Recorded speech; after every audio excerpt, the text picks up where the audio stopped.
Jeremy from the Kim Commando Show here. We've got a great interview on tap for you. Kim sat down with U.S. Congressman David Schweikert. Before we dive in, let's revisit a sad fact you probably know by now. Companies make big bucks by selling your personal details, and they pass that data around between countless third parties. Private companies aren't the only ones buying your data, though. Uncle Sam has a keen interest in your personal business, too. Certain government agencies are willing to shell out cash to buy your location history and more. But is all of this legal? Well, the answer depends on where you live. Each state has its own unique data privacy laws. Navigating all that alone is a mess. That's why Kim invited Congressman David Schweikert to the show to talk privacy laws and so much more. You'll get a thorough understanding of the different issues at play right now and a look at how today's tech could lead to some exciting and life-changing breakthroughs. Let me tell you about a revolutionary new mobile voicemail app. If you've got a business, your voicemail is probably filled with messages from customers. Often the messages don't contain all the details you need. But what if you were able to get visual information from your callers? That's something you can't do with a traditional audio voicemail box, but you can with Fillmore Productions Video Voicemail. With Fillmore Productions Video Voicemail, callers receive a link to download the mobile app. There they can view important details about your business, watch videos about what you have to offer, and then leave you a video message. Actors and musicians can showcase what they do, and callers to medical practices or repair shops can report their issues visually. There are so many things that video voicemail can do for a business that makes audio voicemail a thing of the past. Discover what video voicemail can do for your business. Visit getvideovoicemail.com. That's getvideovoicemail.com. That's getvideovoicemail.com.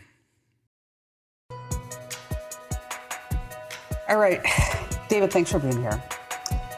I know that you know a lot about technology, or even though you do have an older iPhone. Yeah, that, and I'm still running a big old server at home, which I feel guilty about. Every time I turn it on, the house lights dim. Have you heard of the cloud? I mean, come on, let's just get it all out there. I'm a little compulsive of liking some of it to be resident. Yeah, I understand. You and I have talked a lot without microphones on about messenger RNA. Let's just dive right into that. Okay. How would you define this messenger RNA? Well, instead of spending too much time confusing folks on what mRNA, the messenger RNA is, it's actually sort of the miracle of what I believe it's about to bring us. We've been talking about it in some of the geeky circles for a decade.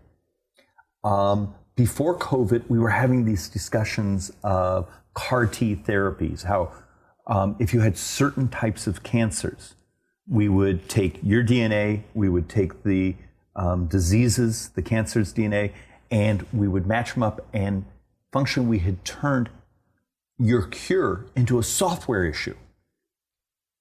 Operation Warp Speed, lots of money was put out, and we basically leaped 10 years in our technology. So to give you an idea, even companies like Tesla now are investing in the equipment side of messenger RNA. And there's a belief that this technology may be about to bring us a vaccine for HIV, a vaccine for herpes, a vaccine for cancer, taking on a number of cancers, even malaria. Wow. And it's partially because we figured out how to do the messenger part of the RNA on how does your body react to this? What happens if we can supercharge your body?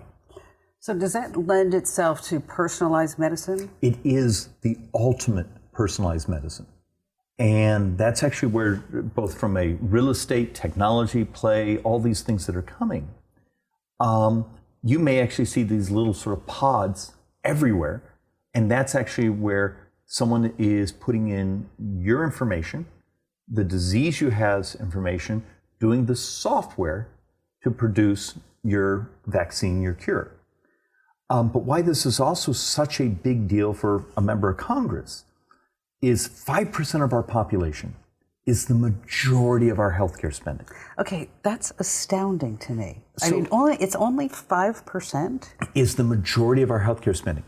And the reality of it is we have a very, very ugly debt curve coming at us as a country.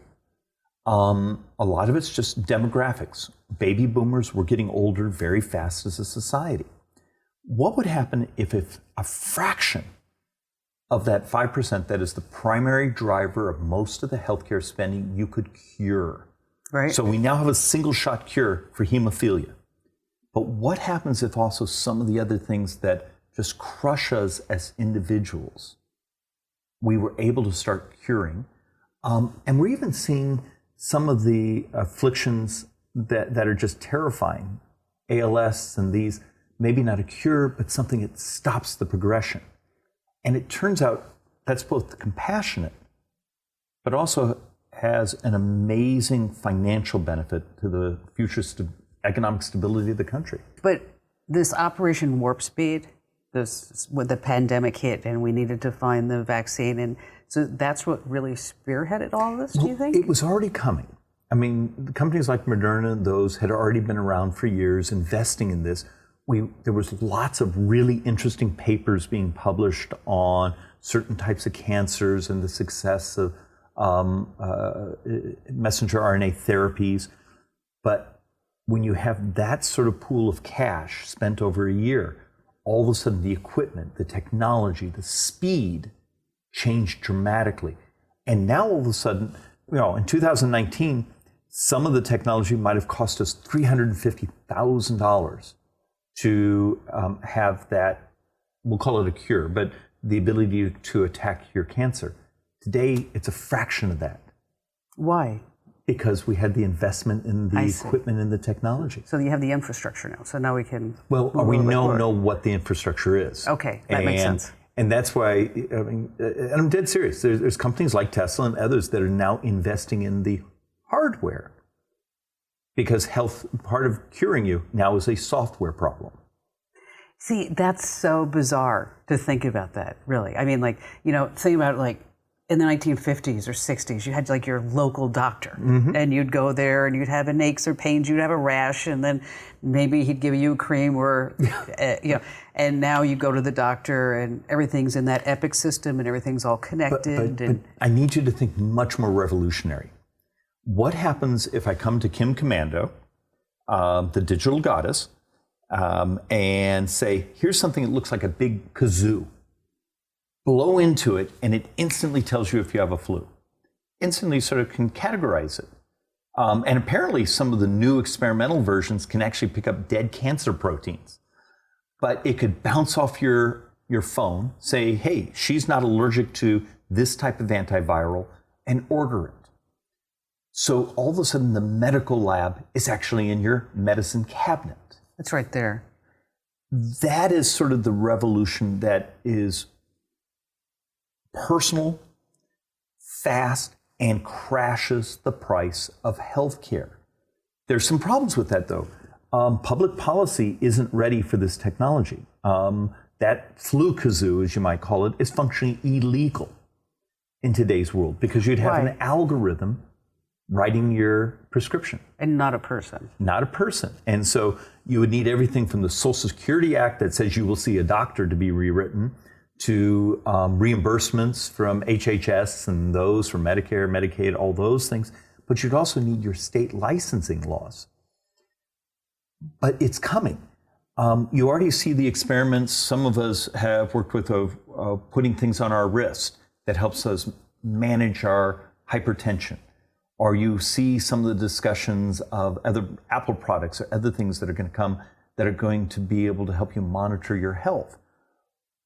Turns out there's a lot more going on there. When you tag it up against certain algorithms, I can almost know when you're about to get sick, when you have certain things happening. What happens when personal medicine now is something you tape on your chest or put on your wrist or is in your medicine cabinet at home? And if we can embrace that technology and push it forward, it also is one of the things that helps us crash the cost of healthcare. Because in 30 years, we will have well over $100 trillion of publicly sold debt. Oh, gosh. The majority of that borrowing is just to finance Medicare. Wow. 31% of Medicare is just diabetes. Is it? Yes, diabetes is the single, If you had to come up with a single thing, that's the number one driver of debt. You were talking about that before, and I almost wanted to interrupt you to say, like, what is it that the 5% people have? I mean, heart disease. Well, typically that 5% actually have multiple chronic conditions on top of each other. And look, it's a panacea to say, hey, we're going to cure the whole 5%. But if you can just chip away, the hemophilia is a classic example. It's a fairly small population, but a very expensive disease. And the fact we now can cure that, we need to bring products like that to market. Now, the shot will be incredibly expensive, but amortized over a couple of years, it pays off. It's sort of like today, we have a cure for hepatitis C. If you go back several years ago, the country was facing an incredible cost structure of having to try to do all these liver transplants. And then we came up with a pharmaceutical that cures hepatitis C. So it's a combination of, I believe, the personalized medicine and legalizing it, changing the reimbursement, empowering individuals to be able to do things of that nature, and then moving financial resources and saying it's time for an Operation Warp Speed on diabetes. If diabetes is a primary driver of borrowing in the United States to pay for medical costs, and yes, it's complicated. Type 1, autoimmune, type 2, a bit of autoimmune, a lot of lifestyle. It's complicated, complex like a lot of things. But it's time we focus on curing the misery instead of making the misery something we all survive. And oh, by the way, it's some of the biggest things, it is the biggest thing we can do to take on U.S. sovereign debt. Before we move on, you mentioned a little bit about wearables. Okay. And it's keeping your location, your heart rate, maybe your blood pressure on some of these devices. It has an accelerometer, which is great if it's on somebody who's older and they fall, that suddenly 911 can be contacted. And then you have big tech keeping track of all these other different data points. Are there any concerns in Washington about, well, I know that there are concerns, but now that we tie this into our healthcare system, and that I get on Facebook and I say, I just had a great Big Mac and French fries and a vanilla shake, which I don't think I've had since I was 18. I prefer the strawberry shakes, but that's okay. No, you look, there's actually some elegance in the technology, particularly the wearables, on being able to make it private.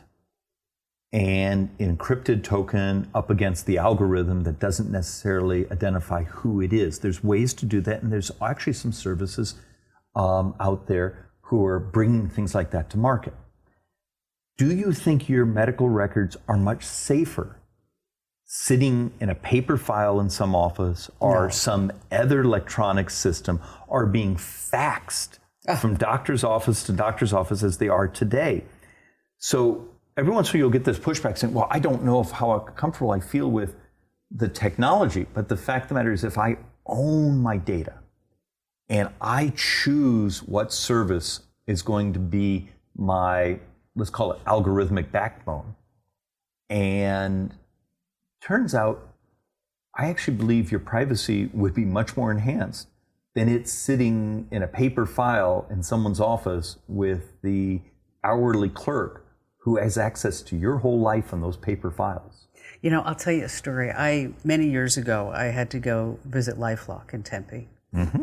And they have this big facility right there on the water. I've been there. You've been there. Okay, I don't know if you've had this experience, or maybe that was not the policy when you were there, but I was there to meet with the heads of state at LifeLock. And they were advertisers, and they were showing me what they were having planned and stuff.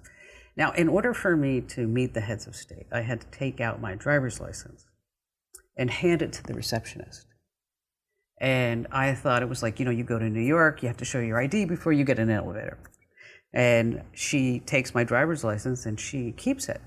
And I said, excuse me, what are you doing? She says, oh no, we hold your driver's license while you're here. And I said, for what purpose? She says, well, we're a LifeLock. We have to make sure that, you are who you are and you're not assuming. I said, I'm Kim Commando, okay? And I said, so seriously, so you're going to hold my driver's license? And the people that I'm with, the agency folks, are like, hey, just, you'll get your driver's license back. It's okay. I said, all right, well, maybe this is just business. So she gets a phone call. She gets up. She goes to the other side of the elevator, goes into another room. Meanwhile, my driver's license is sitting right on her desk. For anybody to see, anybody to pick up. And I thought to myself, kind of what you were saying, like, okay, so here I am at a company that's supposed to prevent identity theft. I just handed them my driver's license and it's sitting on this woman's desk. And for anybody to walk by and see. So there is a certain sense that, yes, when I put everything in the cloud, I do feel more secure. Yeah. Now, we're going to talk a little bit more about privacy. We're going to get into this software. We're going to talk about disruptions. And so stay right where you are. We have that and a lot more coming up next. Let me tell you about a revolutionary new mobile voicemail app. If you've got a business, your voicemail is probably filled with messages from customers. Often the messages don't contain all the details you need. But what if you were able to get visual information from your callers? That's something you can't do with a traditional audio voicemail box, but you can with Fillmore Productions Video Voicemail. With Fillmore Productions Video Voicemail, callers receive a link to download the mobile app. There they can view important details about your business, watch videos about what you have to offer, and then leave you a video message. Actors and musicians can showcase what they do, and callers to medical practices or repair shops can report their issues visually. There are so many things that video voicemail can do for a business that makes audio voicemail a thing of the past. Discover what video voicemail can do for your business. Visit getvideovoicemail.com. That's getvideovoicemail.com. That's getvideovoicemail.com. Welcome back to Kim Commando Explains. We're in a great conversation. I'm so glad that you're here with Congressman Schweikert. And David, blockchain, encryption, if you just say those two words to anybody walking on the street, all of a sudden it's just like this glaze comes over their face. It's like that goldfish. Yeah, you clear out a room pretty quick. Yes, it's like, wow, that was really exciting. That was interesting. Thanks for sharing. But it is a way for us to protect our data. So how do you explain that to somebody? I've learned to stop trying to explain what a distributive ledger is, or the concept, or the permission-based, or those things. I've learned now to talk more about, here's the benefits to you as an individual and society, and oh, by the way, wouldn't you like to have a system where you can see who's looking at you? See, I would love that. And so I often will walk through saying, okay, what if my state allowed me to have a secure blockchain, something I can log into because I have a hunting license, I have a driver's license, I have a fishing license, I also have a real estate license, but here is my personal state tax information. And it has different levels of permission. So, I'm the only one that can actually see my tax returns, but the benefit of, if I go on, I can see, if someone's actually been looking at my data in government. So kind of like you get an alert if somebody's checking your credit? It's something like that, because properly designed distributive ledger always leaves a thumbprint. Okay. Every time someone looks at you and logs in. And the concept of having all my licenses, all my benefits, because your real estate license is public. Anyone can look that up. Sure. Your hunting license, they sell the lists. So there's certain things that are deemed as public. Your tax information is private. Your health information is private. And we've shown over and over again that we can make your life easier. We can let you know if government is looking at you. Whether it be a former relationship that just happens to work at the Department of Revenue. Right. And you should have the right to always know when someone is looking at you. But also you take it to the next level.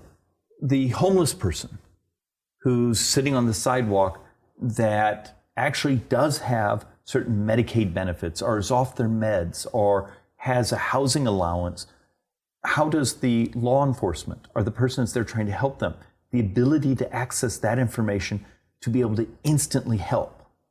It turns out there's lots of levels of someone like myself that wants lots of privacy, but also wants the convenience, down to folks that you would never think of in your society, that if you design it the right way, and this is not utopian. A state like Arizona or others could put something like this together within a year, because some of this is almost off the shelf design.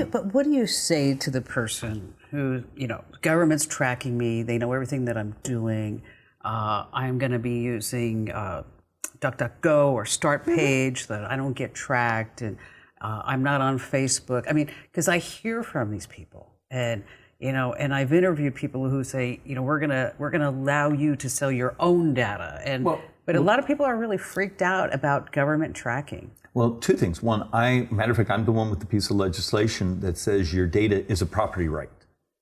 I love that. And it changes, if you understand the economics of the internet as it is today, that's a revolution in the cost advertising, and you getting the benefits of your data. But for every privacy advocate, I want them to think about, how do you know if someone in government is looking at you? You have no idea. And that's the beauty of a properly designed blockchain, is you get to know who's been touching your file. And I think that actually becomes a great value. And do you also get to see what's in your file? Of course. So anything that somebody may have put along the way. Yeah, I think, because I believe data is a property right. In that case, it's your property right. Now, included in that property right is anything that I may have sold to Facebook, anything that I may have given them. Or we're just talking government. Right now, we're just talking government. Okay. If my legislation or something like that were to pass, then it's also what is actually sitting in corporate. See, I really would love to know that, because there are ways that you can go onto Google and to look at your Google account and to see what Google thinks about you, right? So I went in and I said, okay, let's see what Google, as I was writing about it for USA Today or something, and I wonder what Google thinks about me. So it came out that Google thought that I was a 47-year-old man with a... I can assure anyone listening, you are not. Thank you for that. Although, I have had people call the show because of my voice being so deep, saying, you're a guy. I know you're a guy. I'm like, no, I'm not a guy. It's really bad. I know, I can't help it. But anyway, so I was a 47-year-old guy with a cancer diagnosis, because I look all this stuff up for my mother, who's into fast cars, which I am. Yeah, okay. We'll go with that. Construction, yeah. I mean, so you start looking at some of the stuff that I look at that, I'm not looking up parenting tips. You see, and there's more you need to think about out there. There are consumer research and data firms. See, we fixate on the Googles and the Facebooks, but the fact of the matter is there's companies out there that collect every warranty card you've ever returned, every Safeway shopping card swipe. Yeah. And actually, LifeLock actually years ago bought one of these data companies. They spent like $400 million. Apparently you can go in, look yourself up, and you'll know what type of Rocky Road ice cream you like. Jeez. That must be one of those data points. I hear like every American, we have like 27,000 data points on us. But there becomes part of the interesting problem in the privacy discussions.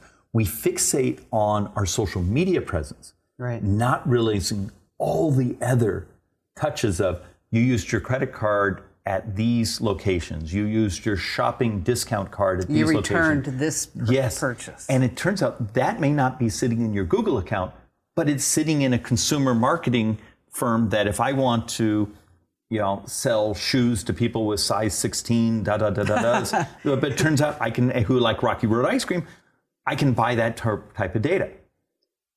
And so I think there's a real misunderstanding of how pervasive using our data is and where it's actually located. Well, there's a firm that I interviewed and we were possibly going to do a deal with. We didn't do a deal with them. But where they could identify, and this is the example they gave. Let's say you're selling fertilizer, Okay. And the example that the gal gave, I'll never forget, said you want to reach a 32-year-old guy in Lafayette, Indiana, who makes $70,000 a year, and he has gone to a Home Depot within the last 2 weeks. He's listened to a couple of podcasts about gardening and grass and this, and he's watched a couple of YouTube videos, and he drives a Subaru. Yep. I'm like, whoa. Look, a deep, dark secret. Those of us in the political world, we will buy certain bits of data to customize our message because some people are interested in different subjects than others. And there may be a difference between a Jaguar driving voter who registered as Ms. That's true. That's true. Yeah, and so this is not new. It exists out there. But we spend so much time fixated on Facebook and Google. You're right, we do. And not understanding there's this whole other world out there that's been collecting our information. And that's why I believe there's an elegance in this concept of, hey, your data is a property right. And the legislation of that concept is just hated. Really? Because think of how disruptive it would be economically. If I had to tell you, your data to us when you fill out this is worth $30, and here's how we're going to use it. Because it's not enough to have you check that little box and say you accept. I actually think you should see the dollar amount that has, what is its value, and then start to see who's willing to bid, saying, hey, we'll share some of that money with you. I was just going to go there. I was just going to ask you that. Can we make money off of this? Yeah, that's actually part of the method of my madness. But you see, if we take all this together, the ability to manage much more of your own healthcare with the incredible new sensors that you can attach to your body, the algorithmic access to that healthcare using that, the new messenger RNA technology, and there's actually some other things going on in synthetic biology of where we think we might be able to reorganize certain DNA in those that aren't performing properly.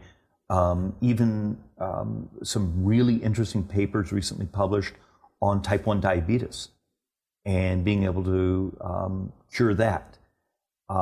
Still a number of steps to something for us in the desert Southwest of, we're heading hopefully towards a vaccine for valley fever. Yeah. But it turns out, how do we stop living in a country that is just so, hopefully I can make this make sense. I believe sort of the hate that we pick up so often on cable news, on our blogs, on this, it's a business. A lot of these folks don't understand that there's stories of some of the cable news run algorithms in the back of how many times they need to say someone's name or certain types of stories for viewer retention. We can track what you click on when we send you emails or text messages or when you go to blogs. And it turns out, I don't think a lot of America who are politically active understand a lot of the inbound information we get ties back into what you were just talking about. It's manipulated for us to get reaffirmation for someone to make money off of. Which is what they do. And, for all the technology that is progressing, one of the things I went into Barry this morning, I said, you're not going to believe this. And he's like, what? I said, CBS changed the name of their morning show. So it's now CBS Mornings instead of CBS This Morning. Okay, so I guess that's a big deal, right? I said, but what's fascinating to me is that they have a new set in Times Square, they have a new name, and they're sitting there on the news begging you to DVR this, begging you to hit the button to record it. And the reason why? Because they changed the name of the show, they lost everybody's DVR. But you get it. But I'm like, oh my God, that is so crazy. All right, stay right where you are. You don't want to miss what's coming next here with me and David Schweikert. Let me tell you about a revolutionary new mobile voicemail app. If you've got a business, your voicemail is probably filled with messages from customers. Often the messages don't contain all the details you need.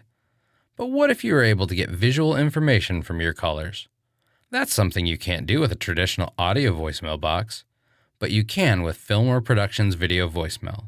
With Fillmore Productions Video Voicemail, callers receive a link to download the mobile app. There they can view important details about your business, watch videos about what you have to offer, and then leave you a video message. Actors and musicians can showcase what they do, and callers to medical practices or repair shops can report their issues visually. There are so many things that video voicemail can do for a business that makes audio voicemail a thing of the past. Discover what video voicemail can do for your business. Visit getvideovoicemail.com. That's getvideovoicemail.com. That's getvideovoicemail.com. Hey, welcome back to Kim Komando Explains. We're in conversations, a great conversation with Congressman Schweikert. COVID changed everything, didn't it? I believe it's sped up a bit of where we were actually going to go, and then proved a number of things actually work. I'll give you the classic and one that's near and dear to me, telehealth. Oh, yeah. I'm going to say it this way as a little vanity comment. I'm sort of the god of telehealth. For years now, I've been trying to get this concept saying, my phone can also be an adjunct to my medical support. There was an army of lobbyists for years who would go to war with me, and a couple other members on both sides of the aisle who would often sponsor with me telehealth bills for getting the reimbursement and making it more accessible. And I was never going to get a hearing on these telehealth pieces of legislation. Then the pandemic hit, and we took my legislation and made it law.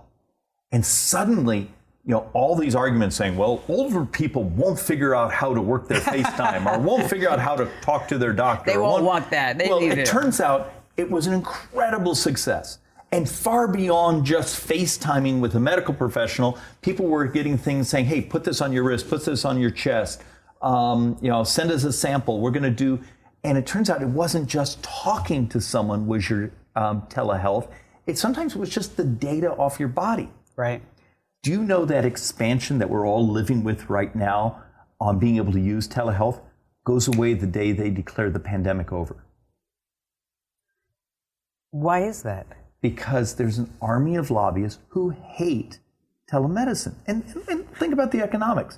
What happens when I no longer have to go to the urgent care center because I can get my health care through my phone? I no longer have to run to the emergency room. I no longer have to do this. I don't have to take my kid to the sick side of the room instead of the healthy exactly. side. Even though you know that there's no sick and healthy side. So you start to tie in that telehealth with the wearables, with the things, the medical lab that you can have now in just a couple little, things in your medicine cabinet.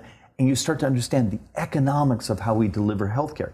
Now I've run into that, because my mother is a patient at Mayo Clinic and at MD Anderson. So I sent her Mayo records to MD Anderson in Houston, Texas. And I said, well, can we do a telehealth with the doctors there? Because you guys can just open up. We're all on the Epic system. You can all open it up, which, by the way, they said they couldn't because I need to send the CT scans on CD for some reason. On CD? Yes. Do they still have those? You know what? It was astounding to me. But I was informed that telehealth is not allowed between the states of Texas and Arizona. And it often has to do with, is it allowed or it's not reimbursed? Oh, okay. Maybe. Well, they said it wasn't permitted, but it was probably a money train. But that is, but it's always about the money. Remember, money, power, vanity, but most of the time it's actually about the money. And you start to realize if healthcare costs are actually the primary driver of U.S. debt, the huge debt cliff that's about to overtake the United States, have a revolution in the cost of healthcare. Obamacare, the ACA, the Republican alternative, Medicare for all, those are financing bills. What the political class doesn't tell the truth. Can you imagine that? That saying, well, you're going to get this and that, but it's who gets to pay and who gets subsidized. We never have the conversation of what can we do healthcare-wise, preventative-wise, technology-wise to disrupt the actual cost of healthcare. Can you have a revolution in that cost? And my argument is if we would embrace everything from the telehealth to the wearables to the algorithmic healthcare and then properly let it move across state lines, properly reimburse it, you could actually crash the price of healthcare. Because how much of that medical bill you're about to get is for the real estate, Yeah. is for maintaining the parking garage, is paying the air conditioning. It's not actually what made you better. And we don't think about all these other inputs that we have put into healthcare. Well, that same sort of concept now goes into work.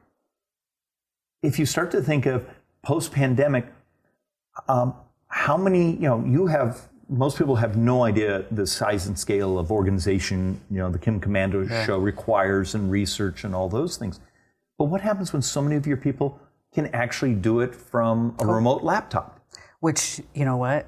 Which they love. They absolutely love not having to get dressed, pack a lunch, get in their car. Yeah, I'm still a little freaked out about how many people aren't bathing, but that's a whole different discussion. Or brushing their teeth. I mean, sometimes I'll have somebody say, you know what, is this an important meeting? Do I need to put like lipstick on? I'm like, yeah. If I go through one more Zoom meeting to find out the person's wearing shorts. That's not a good thing. But the concept, and it's going to change again, but the reality of it is we saw some remarkable productivity numbers, even though people weren't walking into the office. Example? Just the number of outputs, the number of people who do their writing, their research, their financial forecasts. You know what? And when COVID hit, I needed to shut down the Bloomberg TV show. Okay, and I sat there 2 weeks post not doing television. I mean, because I would do radio and television, and I thought, wow, this is great. This is phenomenal. I'm not tired as crap every Saturday and Sunday that I don't have the energy to do anything.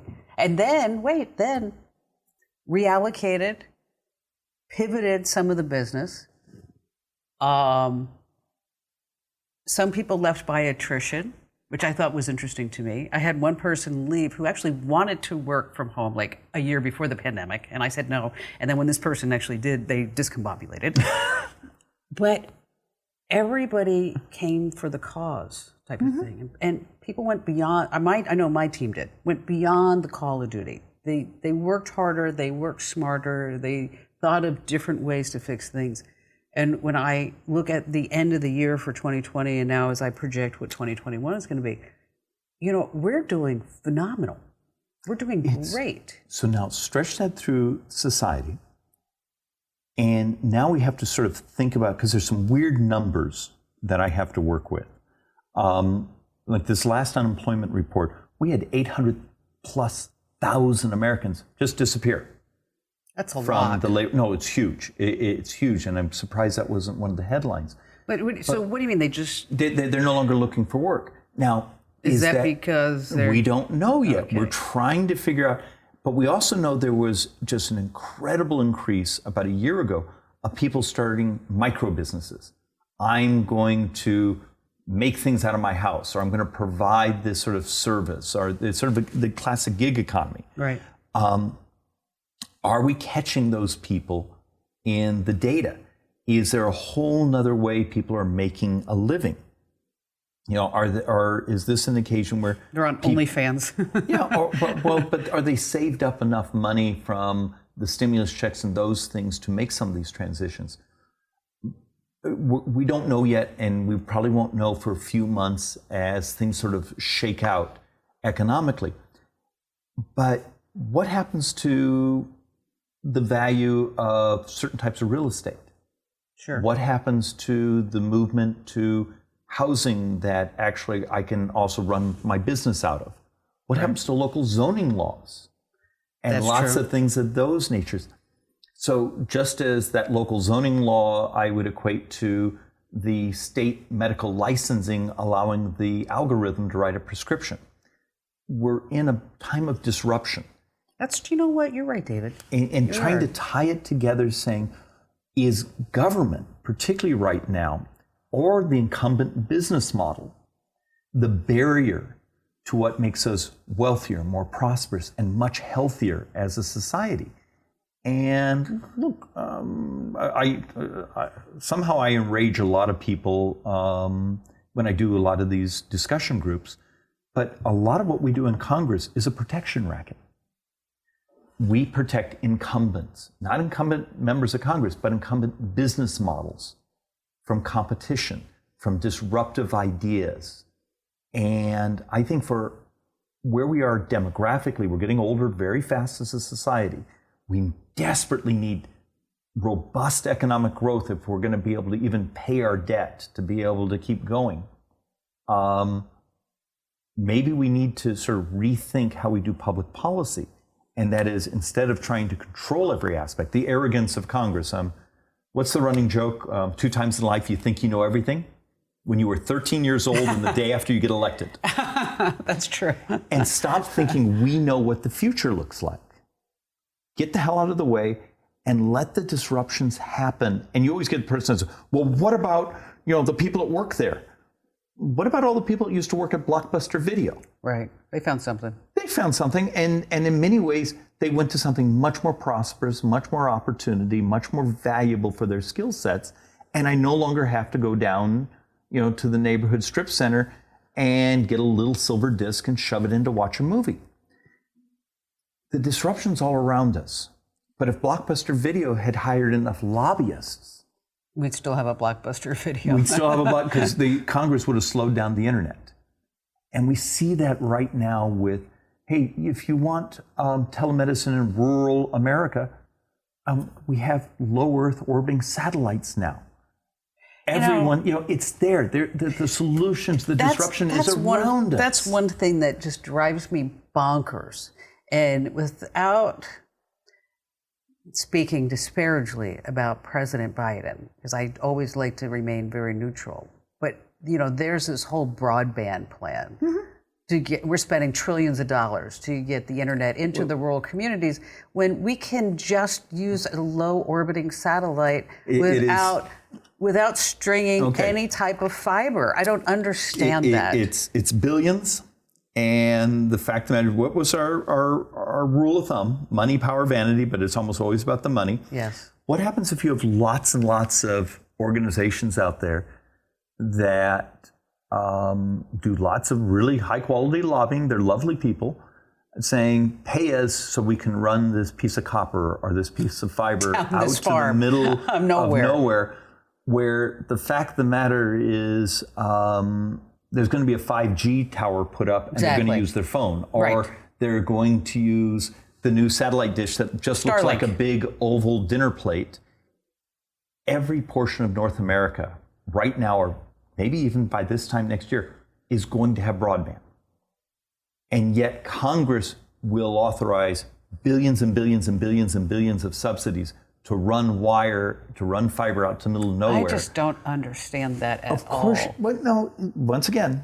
All right, you're right. It's, I can't tell you how many members of Congress I meet with and say, the internet divide has been solved. It's low Earth satellites. Great. And it's going to be even 5G towers and Elon pods Musk and is nodes. putting them out there. And there's actually 5 companies that are launching. And people just look at you in horror saying, how could this be? No one told me. And there's the classic problem of we need to keep pushing, just as I'm fixated on blockchain, beyond its crypto applications, being something that can protect our privacy and make us healthier and wealthier and help often the poorest in our society if we do it the right way. But I get a lot of folks that get wrapped up in wanting to try to understand the technical aspects. I need them to understand the benefits first. So, Congressman Schweikert, it's been so great having you here. Any final thoughts? Look, and maybe I'm a bit of a techno utopian, but you are too. I am. That's probably why we get along. but yeah, and we should probably disclose we've been friends for a very long time. How do you and I help folks understand that a lot of the frustration, the misery, the sort of the hate that's in our society are folks who are making money off that? And then if we could get just an understanding that if we can push forward on technologies that are disruptive, but disruptive in the way that makes us healthier, makes us more productive. Yes, it means there will be change, and change is sometimes uncomfortable. The future can be pretty darn great, but if we don't do these things, our demographics, our debt, it could be really, really ugly. It turns out technology is one of our only paths to make the productivity, to make the economic growth actually happen. And we need to push each other to embrace it and understand it. I want to emphasize something I found really important: tech utopias and the way you can change the future. It seems like every day we learn about new changes in the world of tech. If you're not informed, it can feel like you're Dorothy flying through the middle of a tornado. Just remember this: you are much more than a spectator. With the right resources, you can be an active participant. Speaking of being much more than a simple spectator, I have a great resource for you. If you want to learn more about the world around you, join the Commando community. Go to getkim.com to try it for free for 30 days. Thanks for listening from Kim and the whole team here at Commando headquarters. Be sure to subscribe wherever you get your podcasts and find Kim's expert advice 24/7 at commando.com.